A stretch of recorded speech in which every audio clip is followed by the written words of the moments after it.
Did you ever wish you had 3 hands while you were crafting? Hi everyone, welcome to Crafting with Marilyn and another Thursday Take 5. I'd like to share my solution to the problem.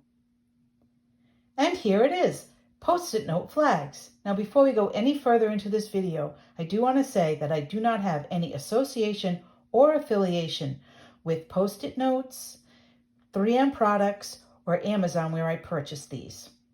Now let me show you how I use them. First would be with my Stamperatus.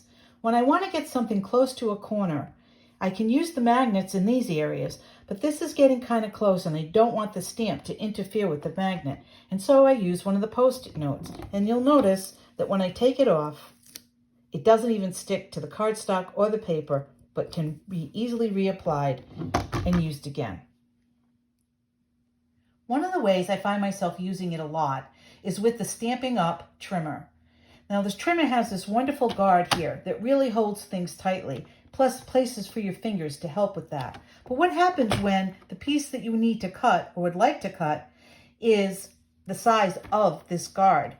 What I simply do is I just line it up where I want to trim it off, press this down on here, close my trimmer, come down, and there it is. Perfectly straight cut, and again, no sticking. How about when you're using one of these wonderful banner punches? You have a very short sentiment strip that you would like to flag on the end.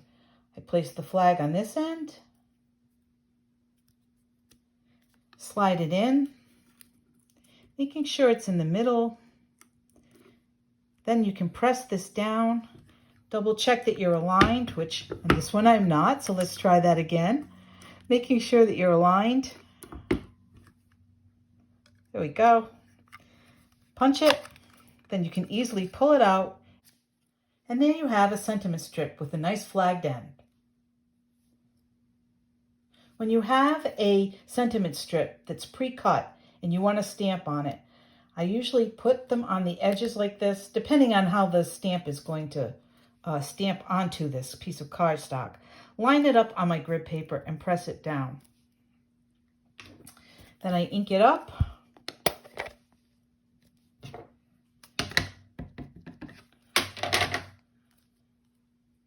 Stamp it. It never moved. Wonderful.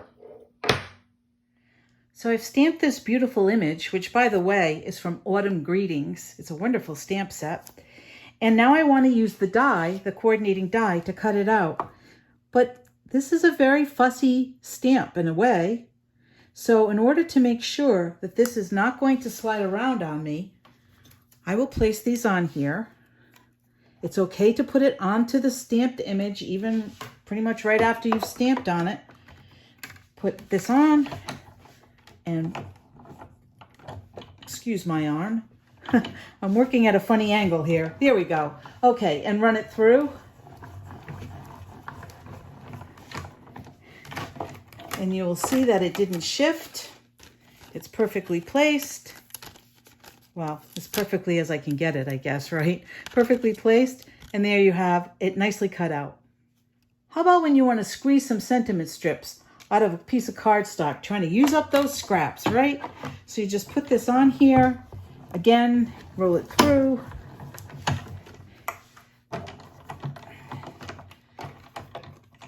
Lift it off. Lift off your sentiment strip and do it again. And you can feel proud of yourself because you have used up this scrap as best you can. I will provide the link below to where I purchased these on the Amazon site.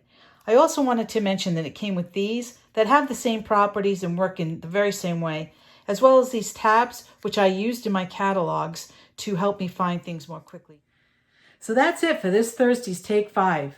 Hope you enjoyed it, and remember, it's easy to have a third hand.